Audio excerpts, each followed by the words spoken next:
So in the previous video, we were talking about how we could reduce our opponent's life to 0. But before we can start reducing our opponent's life using creatures and summoning stuff from the void, we have to start the game.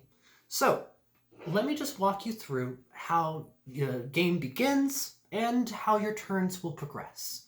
So at the beginning of each game, you will draw 7 cards.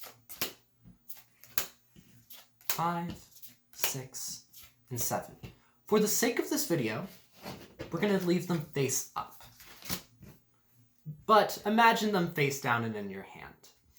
As I mentioned before, for the most part, you're fighting in a duel against your opponent, and either you're doing it maliciously or for fun. In any case, regardless of why you are fighting your opponent, please be kind and please be patient with your opponents. You may be playing against people that are new to the game, or you're playing with veterans. Either way, it is always nice to be nice. So, now that we have our 7 cards in hand, if we want to, if we don't like our hand, we can always take our cards and put them at the bottom of the deck, and then draw 7 cards. Why would we do this? Well, a big reason for doing this is a hand like this.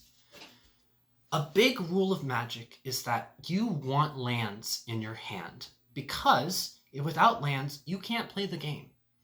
Never keep a hand that has no lands. Basically, that's like starting Monopoly with no money. You would never play that game.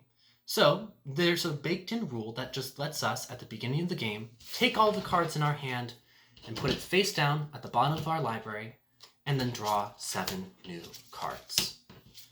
People may do this differently, depending on which game stores you go to, but this is called a mulligan. And you can always take a mulligan, regardless of where you are. So, you can, after you've chosen at the beginning of the game to whether you want a mulligan or not mulligan, whether you've mulliganed a few times or not, doesn't matter. But once the game has begun, you cannot do multiple mulligans. So, now that we have our hand, here's how a turn progresses.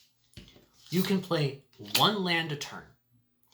Lands can tap as soon as you bring them out. And after you're done with your turn, you, at the beginning of your next turn, untap all things on your battlefield, whether that's a creature or a land. And then you draw a card. You can then play another land, and you can tap them if you want to cast a spell, or you can just leave them untapped if you don't have anything to play. Then it's your next turn, you draw a card, you play a land. And look at that. Just like we've gone over in previous videos, we see that there's 3 up here, so we can turn them sideways and play a creature.